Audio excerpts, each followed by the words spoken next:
Those will be on your screens in just a moment. See you after this break.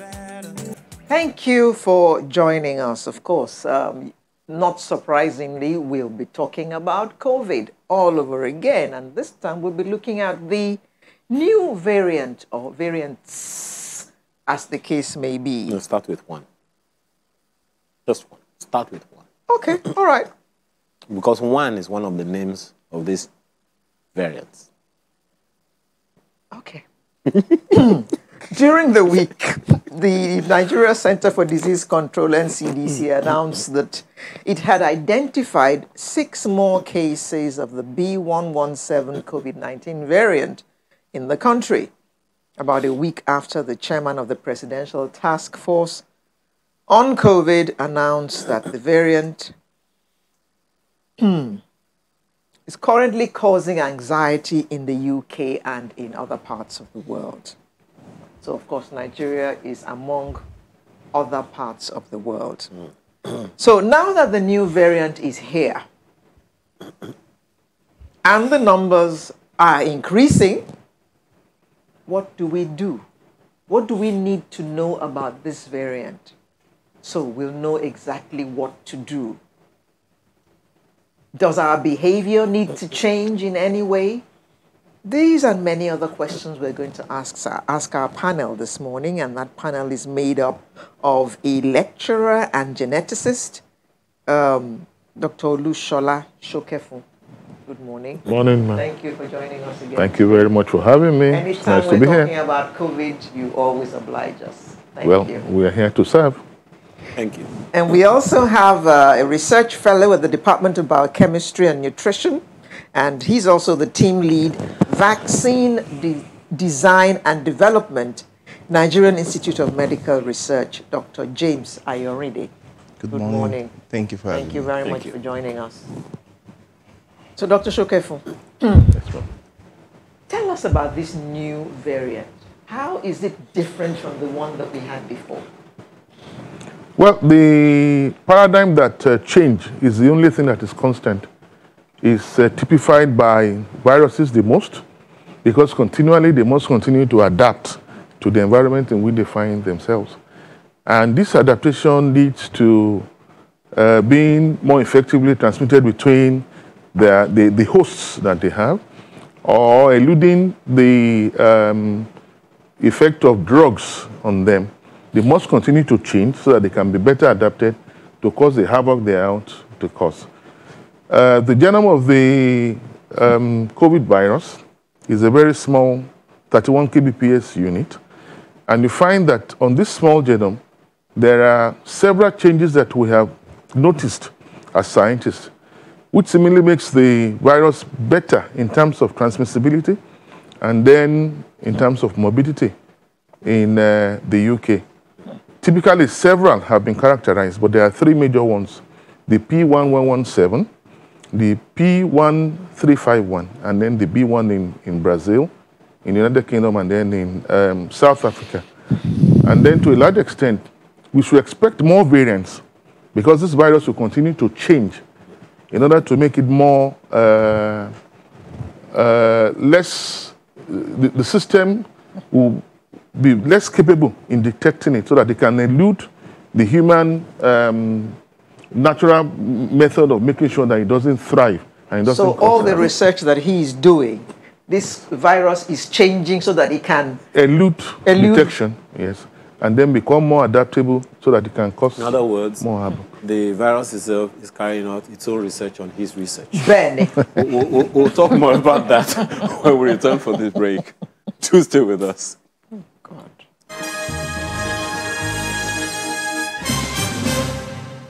Proudly All right, thanks for staying with us. We just learned that while NIMA is carrying out its own research, they also have a research fellow in the Department of COVID in coronavirus country. Well, how do you respond to that, Dr. Ayorinde? Well, as said earlier, the virus will try to adapt, and in trying to do that, to evade therapeutics, to evade vaccines, But what we need to learn about COVID is that COVID is like a change maker. So we have to learn to change the way we do things in order for us to adapt. Because change is a constant. So I think we are very resistant to change. And if we follow the normal standard COVID-19 protocols, we would have been able to curtail, or we will be able to curtail the activities of this virus almost to the barest minimum, pending the time everyone is vaccinated. So the secret is this: if we follow the COVID-19 protocol properly and get the populace or the community well vaccinated so that we can achieve herd immunity, we would reduce the chances of the virus to move from one person to another. So we have to be ready to change. But I think we are very resistant to that change, and that's the main problem. From where you stand as a research fellow, why do you think we are resistant? I think part of the problem is we have, aside from COVID pandemic, we also have COVID infodemic, whereby you have all sorts of information flying everywhere. So some of those information are good, some of them are bad, but we need to learn to get information from and to trust our authorities. That's one. Trust is earned. But trust is earned. There's a trust deficit. We'll come to that one, but, the part of why we are having this dearth of reaction, of people's response to the, propositions or council of authorities is actually something. You talked about this infodemic, and it's not only infodemic in terms of COVID-19 alone. It's about virtually everything. Now, Dr. Shukefun, so this is the challenge that we have on our hands, and both of you have underscored, the critical characteristics of this B117 that you talked about. You talked about the fact that it has you talked about three variants. There's three major variants. Major variants, yes. Okay. Out of the 9 that we say we hear exist, then it becomes invisible to even the PCR. Not invisible to the PCR. Well, but this is what we hear about. In England, the spike gene is invisible to the DPCR probe used in England. DPCR probe, not RT-PCR probe. There are two different things. Okay. The RT-PCR has primers that target several segments of the genome.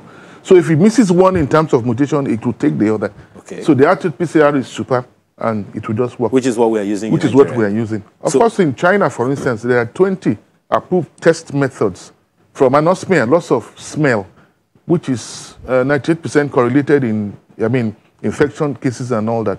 But the NCDC in Nigeria says we must not use anything besides these 2 methods, the RT-PCR and I think the antigen test and all that. So it doesn't mean that with the mutation, it evades detection by the RT-PCR system. It doesn't mean that. So for us in Nigeria, we can say safely that it is still detectable. Well, of course, if we use the RT-PCR, yes. But the information that is also available to us, which you all would also want to verify, is that the discovery was confirmed in Osun and Kwara states. Now, they are not the epicenters. Yes. How severe a problem do we have, given that those areas have some of those places in which people do not pay much attention to all these non-pharmaceutical interventions that you have recommended? It doesn't make it more severe. It just means that we must pay more attention to the non-pharmaceutical protocols. This is the principal thing. We tend to believe that once vaccines come, we solve the problem. No. Well, you agree with me?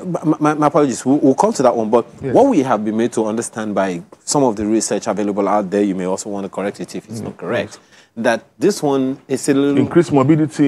Yes. Yes. So prevent the thing from getting from one man to another by using the non-pharmaceutical protocols. It's simple. Make sure it doesn't get from the person A to another person B. That solves the problem. So, in other words, we should just adhere to those protocols strictly. Exactly. The challenge is there, Alero, Dr. Shok and Dr. Yorinde. The challenge is there that people are not abiding by these things. It's common with pandemics. And I'll give you an instance. If, I was in Hong Kong for some time, There's a mosquito variant that causes chikungunya, Aedes. fever, Aedes aegypti, albopictus, and all that. Anytime I find it in my room, I make sure I kill it because I can see it physically. But you cannot see the virus physically. So to a large extent, you only tend to believe the things you see more.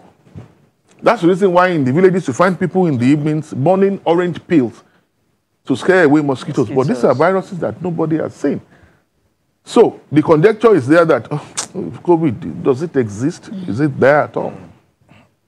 It's a big problem. And anyway, the president came out with regulations last week. Have you seen that this is having any effect on the people? Are they adhering more to these protocols? Well, forcefully, people are beginning to adhere because we saw over the news on some closures that happened in Abuja. So forcefully, people would have to adhere. But we need to get more information out there. And for those of us who knows much about the virus, always go about with your face mask. Even if you want to go and receive somebody by your gate. Because many times, maybe the person comes, I just want to go to, if I'm doing anything outside my house, once I step out of my door, it's like this. And once it's like this, you know, people around me would say that, what's wrong with this guy? You just want to get a loaf of bread down the street. Why are you wearing face mask? Have you seen anybody dying like here? Nobody's. But the truth is, the more you do it, you sensitize others to do it. And no face masks, no entry into my home. It's simple. And let's minimize parties, you know, gatherings. You know, we are fond of, it's just 10 of us. It's just, we are not many, you know, it's just, but the truth is, it's not for you. I'm not using this face mask just for myself. I'm using it for the people that I love because you don't know the person you're going to give it to, that you're going to end the person's life. So why do you want to be a murderer? By going about... Because you could be asymptomatic, right? I could be asymptomatic, but I've been tested, and I'm negative at this moment. No, I mean... just for the sake of viewers. Yes. But the truth is, wear it because of the people that you love. The breadwinners of your home. Yes. Your boss. At times, if I feel sick, I get scared to go to my boss's office. Not because he would chastise me, but that's my boss. If anything goes wrong with my boss, a lot would happen to, whether I like it indirectly. Your pot of soup. To my pot of soup. There are two other sides to that. It's a tripod that needs 3 legs to stand. Okay. The government hasn't put in the 3rd leg. The masks must be provided free. That's very, very important. We said that last week, didn't we? In Singapore, in Hong Kong, at each bus terminal, you can pick a mask and then put it on. I mean... First, there are 3 things come to my mind now: the president's protocols, regulations, the COVID-19 vaccines, and something that Bill Gates was ascribed to Bill Gates concerning our infrastructure. But let me start with the trust quotient that we Dr. Ayorinde talked about the other time. So that quotient, that deficiency in the trust quotient, is there in anyone in authority in Nigeria. It doesn't seem like that one is going anywhere. Now, on the one hand is that trust deficiency. On the other hand is the government's regulation and enforcement, so to speak. Where are we?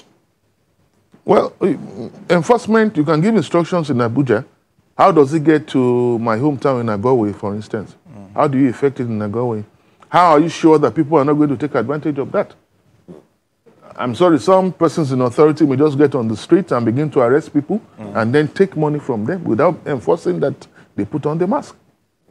There's also this side to it. If I wear my mask and I go to a Kiari market and I have the virus on the mask and I get to my house and I dispose it properly, it's like 6 and half a dozen.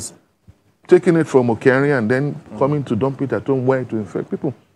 You must also educate people on the proper disposal of the mask. That's also very, very important. You go around from 8 a.m. to about 5, and then you dispose the mask improperly. Inadvertently, you are also going to be infecting people in your locality.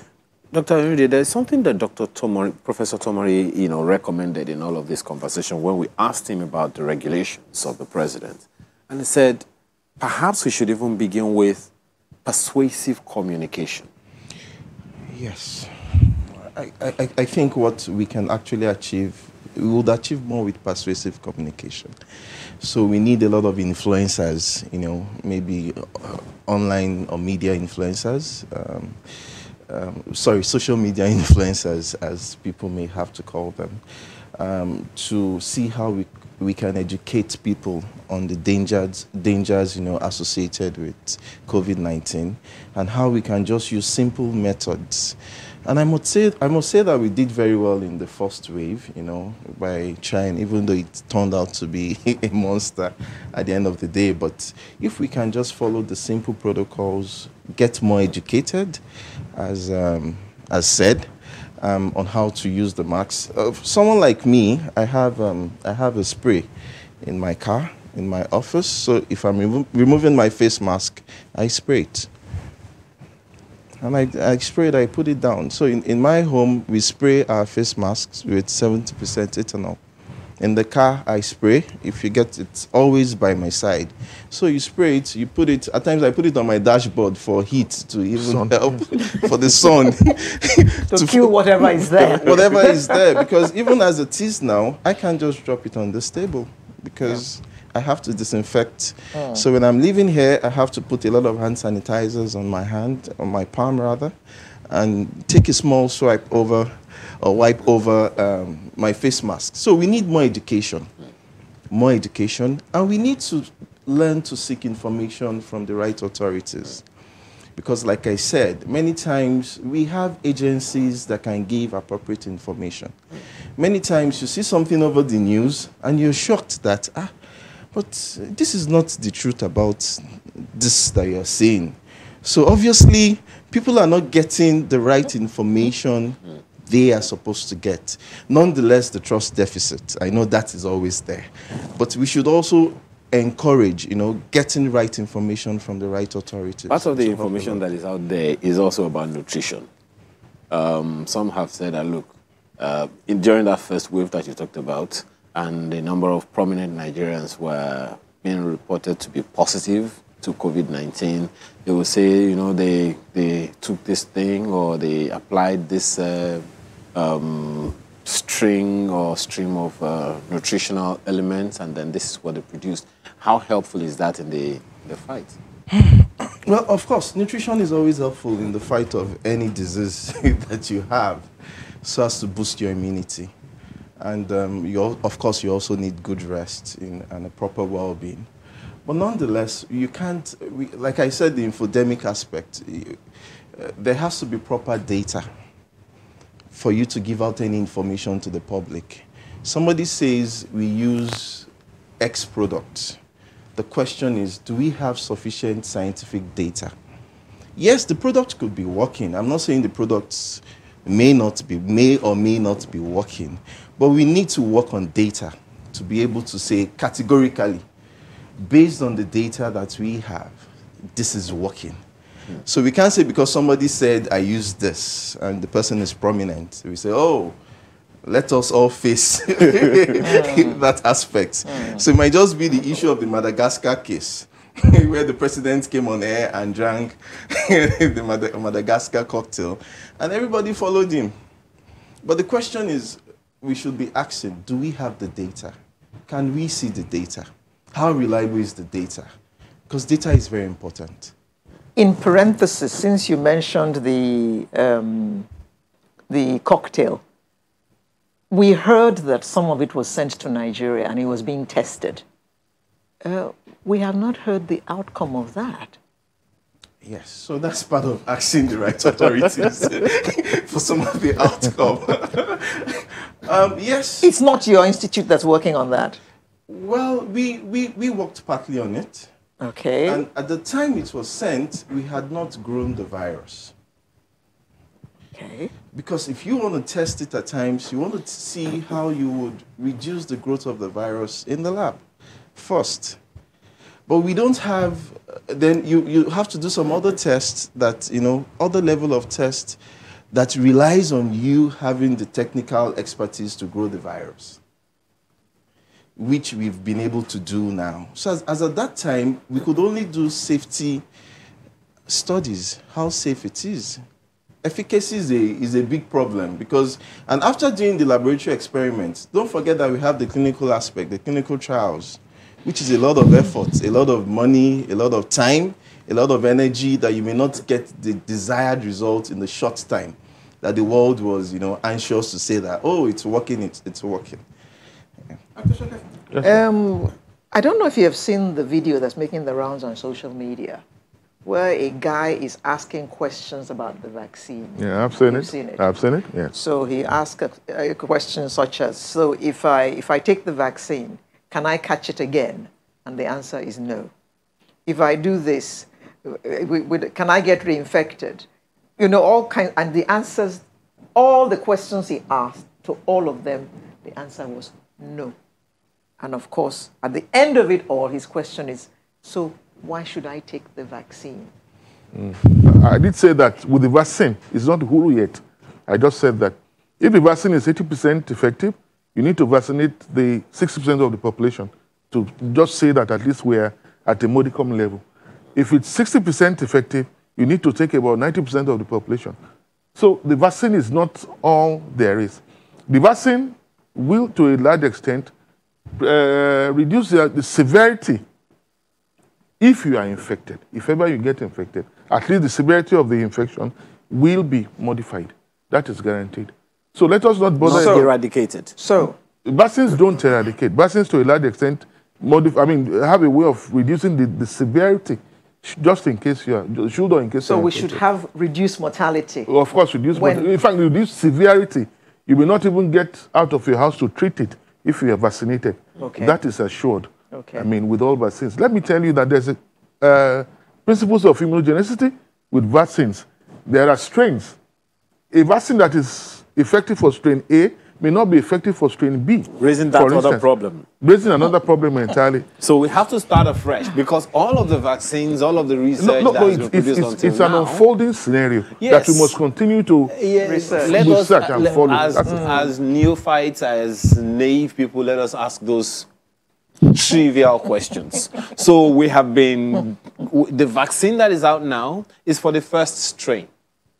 I'm not saying that conclusively. I'm just saying that there's a problem of immunogenicity with vaccines generally. If it's effective for strain A, it may not be effective for strain B. We are saying the same thing, sir. So it may not. No, he said may. So May is a month. Oh, sorry. First and foremost, I think I'd like to contribute to what he has said in the sense that why should I take the vaccine? I think the person should take the vaccine. The reason is this. Once you get infected with an infectious agent or a pathogen or the virus, let's use the word the virus, you develop immunity, right? And we've discovered that over the time, maybe for like 6-8 months, you could have antibodies. Those are the soldiers that help fight against infection. And at maybe some time, it begins to wane. The antibodies, that's what we've seen, and that's why people can be reinfected with COVID. So the fact that you've had COVID before does not mean that you will not have it again. You will not have it again. So what the vaccine usually will do is to help raise the soldiers. Okay. So that if I have taken the vaccine and I've never been infected, I'll have the soldiers raised. So if I meet somebody like, if he is asymptomatic, then the soldiers will be able to fight the virus immediately. And if I meet him, I will not be able to transmit the virus to him because the soldiers would have held the virus captive in me. Yeah. And by so doing, we've done something. We've broken the chain of transmission. Okay. And achieve the herd immunity. The herd immunity we're talking about. But to now think that the vaccine, like what he has said, would protect you forever, or it may not. It may not. Okay. But all right. Staying with part you. Of the, my apologies, Alaro. Isn't that also part of there's a little bit of a problem in that? So because we have heard professionals like you tell us that you need to take 2 shots within X space of time. It depends on what vaccine you are taking. Okay. The recent Johnson & Johnson vaccine, you only need one shot. One shot. You only need one shot. And Pfizer that's also is 2. Yeah, that's also more suited for environment because it doesn't need the -70 temperature to keep it. Okay. So it's currently being put forward for emergency authorization use, and that will come up sometime next week and all that. Okay. So we can expect it in the coming weeks. Now, Doctor, in the last 4 to 6 weeks, there's been talk about this, what I have decided to call a magic drug that seems to work wonders when it comes to COVID-19, ivermectin. Yes. Yes. Tell us about ivermectin, because some doctors have said that they used to use it to treat onchocerciasis. You know, it was for the treatment of worms. Yeah. So how come it seems to be so effective? I came across ivermectin in 1994. Late Professor Eugene Ogumba was in charge of the onchocerciasis control program in the Southwest, and I worked closely with him. Ivermectin has been recently found to have a three-pronged approach of stopping the virus from multiplying. So if the viral load is minimal, of course you are not likely to come up with the disease. You are pegging the population from coming up. And it's been tested. There are, several publications that indicate that currently. It may not be the magic drug, but in principles, it's been used in India, in the UK, in US, and all that. And they are finding that it's been fairly effective in reducing the viral load. The problem is that once the virus gets in and it begins to multiply, then it will go across the system, get on the lungs and all that. If you can get a drug that stops it from multiplying, then the severity will be minimized until the body is able to fight it. The discussion on ivermectin is not over yet, but we need to take a short break. There's still plenty we want to talk about that drug. See you after this break.